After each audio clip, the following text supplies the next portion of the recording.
My name is Kotlowitz. I'm a lighting designer for theater. I started to explore projections specifically about 10 years ago, but the technology was very limited then and primitive. We started with nothing. We started with just this idea of viscera, which is literally the insides. I think kind of what we're doing is tearing the flesh away a little and to look at a little bit of the underbelly of what goes on in our response to war. But we all consume war as consumers and as essentially audience members to it. In this project, what I was addressing most was trying to use light digitally. Generally, when I do lighting, I think of a beam of light. When you put a video projector out there, each light source has thousands of pixels, and each pixel becomes something that you can control and something that you can change. One of the things with projections is that you need three elements to it. You need the computer power and programming that allows you to create the projections and manipulate them quickly.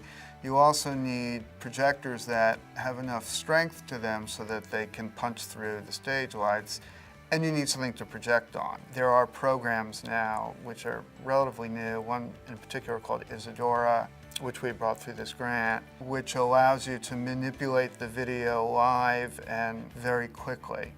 And they also gave us funding for 2 projectors. You can create geographic areas, you can create a room, you can create a mountain, but you can also create a light which is very abstract.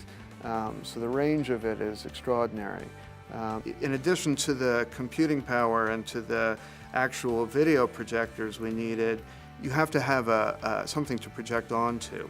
And we got a scrim which was flown downstage in front of all the dancers. And a scrim is a very wide weave cloth that if you light it from the front, it becomes opaque, and if you light behind it, it becomes transparent. This scrim had a mirror thread woven through it so that it really picked up the images beautifully and also would disappear beautifully. And those layers continue throughout the production so that there's always the dance and there's always physical space, but then there's also this transitional world that's happening on top of it, which is created by the projections. And it gave a bunch of students opportunities to work with this relatively new design element, which is just sort of beginning to be a force.